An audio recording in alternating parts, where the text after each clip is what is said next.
Hey folks, Baba here again.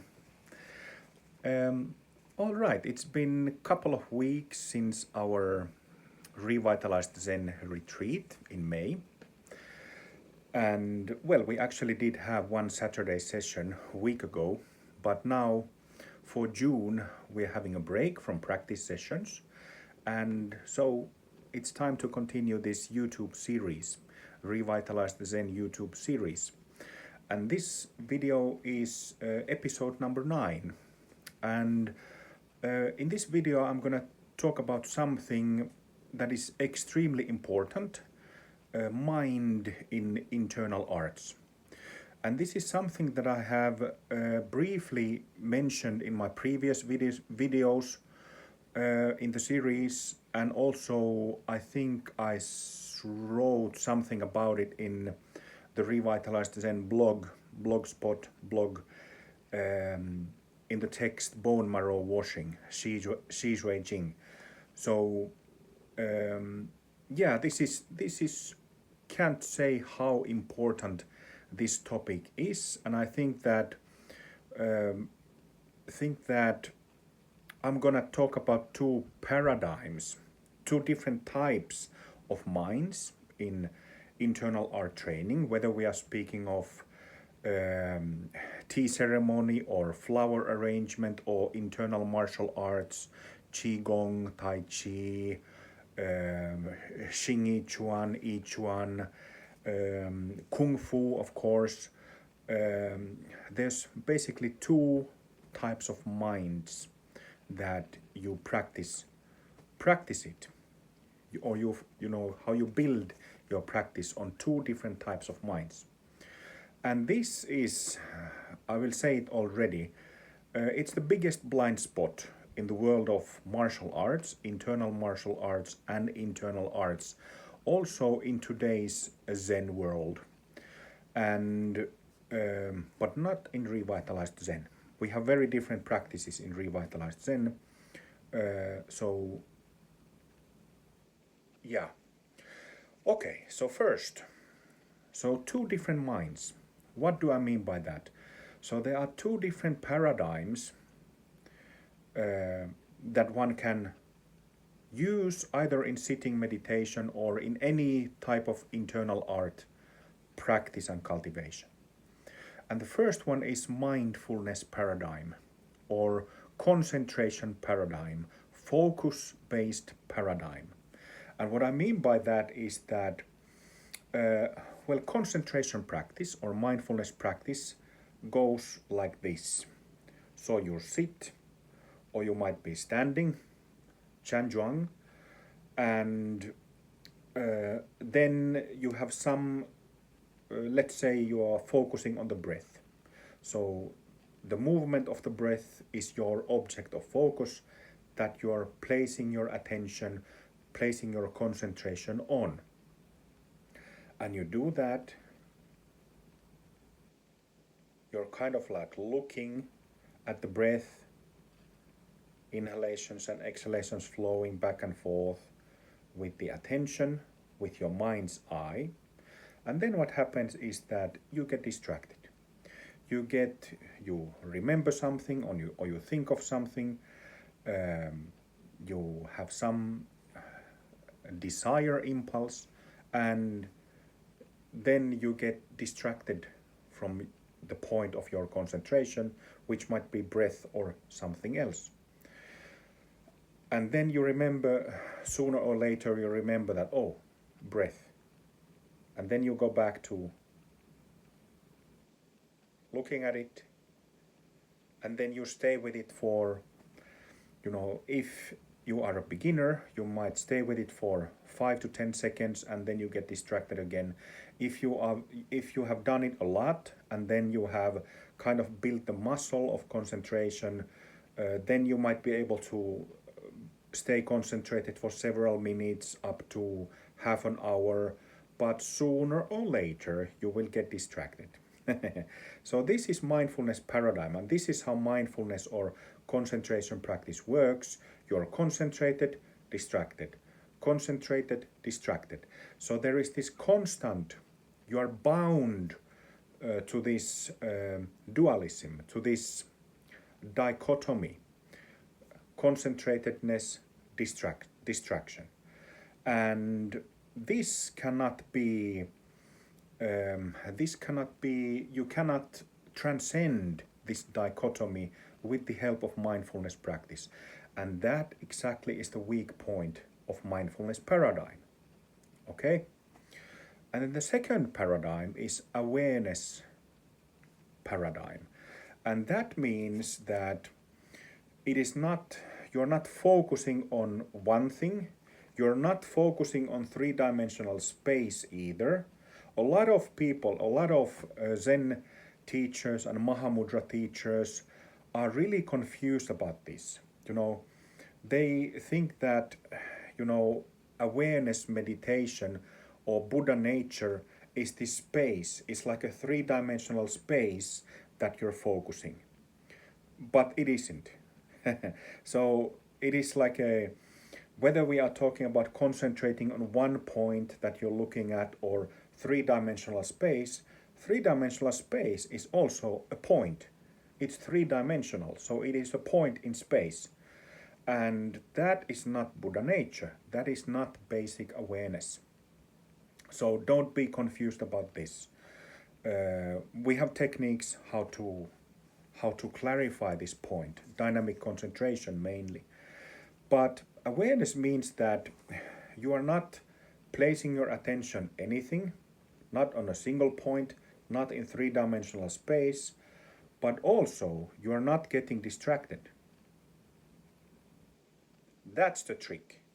And so we're talking about when I use the term basic awareness or awareness, I'm talking about Buddha nature, Buddha mind, our most fundamental state of mind, where there is no coming or going, where there is no need to, you cannot focus on it. You cannot focus on it. You cannot use it as an object of meditation. So the way how to establish this basic awareness is use a practice, use some technique to shatter your three-dimensional mind. You need to shatter. Mind is three-dimensional. We have thoughts, emotions, we have conscious mind, subconscious mind. There are these movements. And these movements of the mind, thoughts and emotions, are like objects appearing in the energetic space of mind, in three-dimensional space of mind. And this is again a weak point of mindfulness practice, is that it works with that same 3D mind. So you have to access, to recognize this Buddha mind, basic awareness, you have to shatter the 3D mind. And a very easy way to do it is, I have in previous videos of this series, Revitalized Zen series, as well as in the lessons recorded on the recent teachings, I have given practices for this. And again, dynamic concentration has been used in ancient methods, but has been forgotten. What we are doing in Revitalized Zen and Amrita Mandala is that we are bringing that practice back, bringing shouting practice back. And you can find tutorials from this channel and learn how to do it. So you can learn how to shatter the 3D mind and recognize this zero-dimensional mind.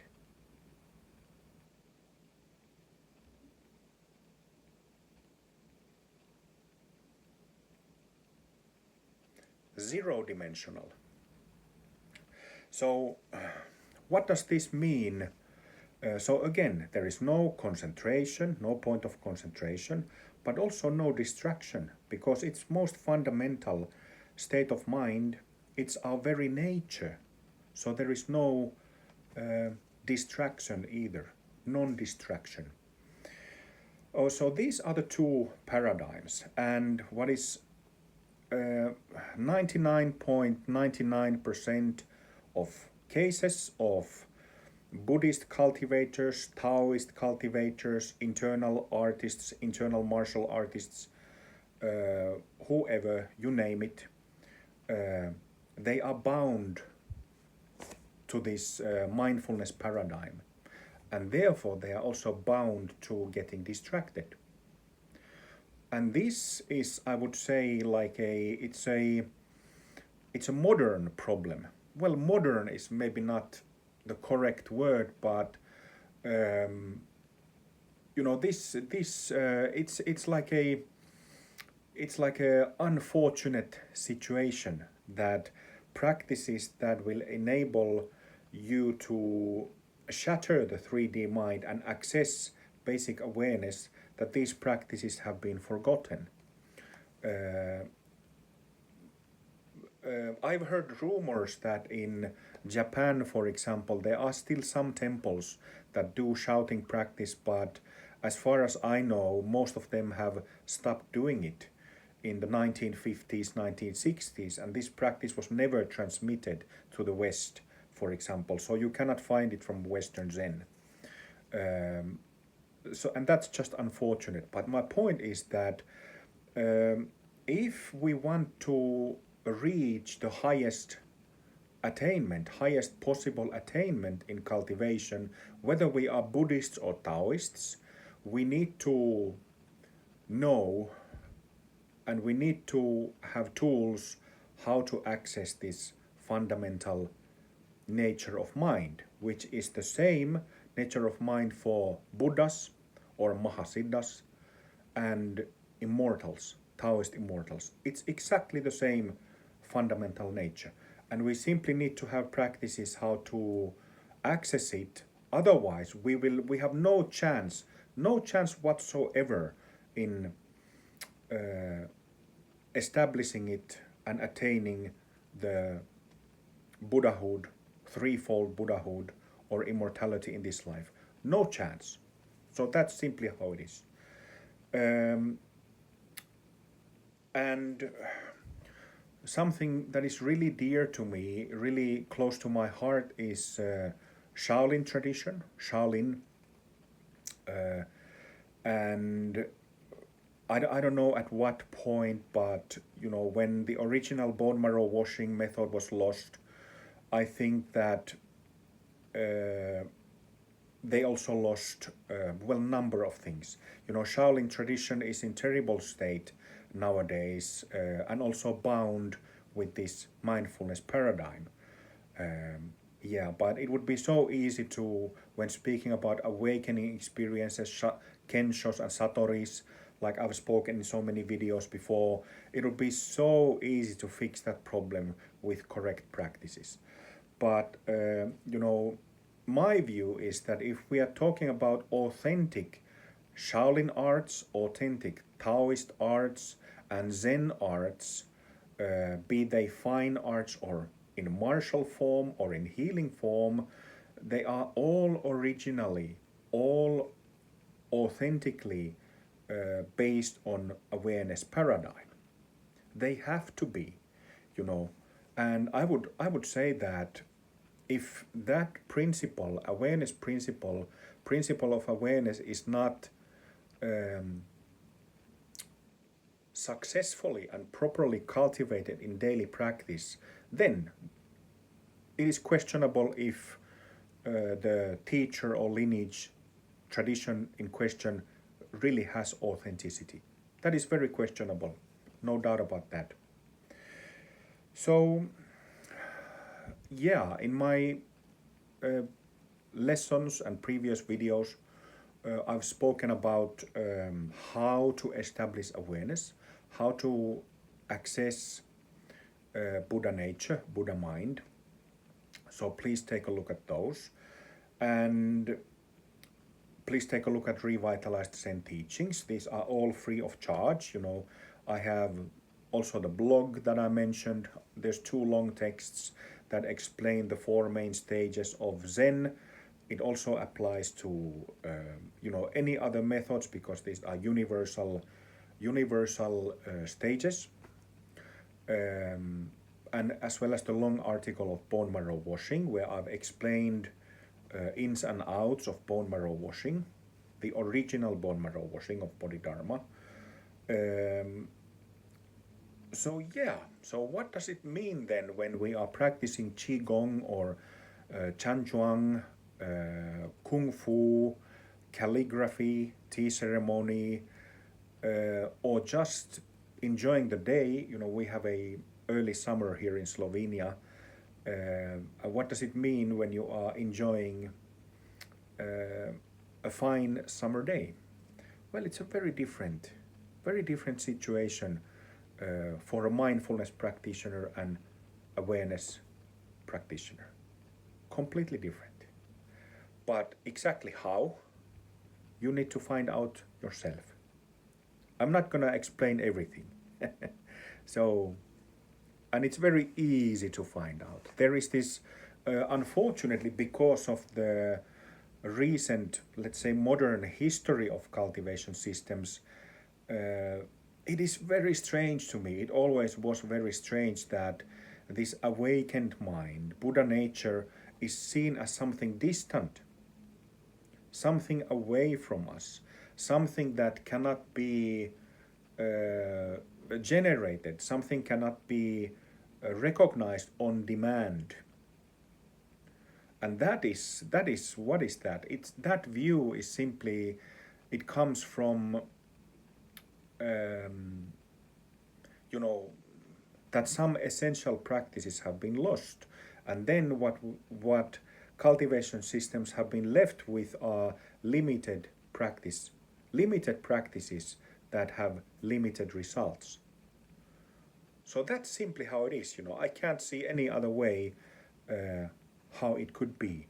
There has been great Buddhas, great masters who attained threefold enlightenment: causal body, astral body, physical body, also known as, in Taoism, they also speak of rainbow body. They use that term.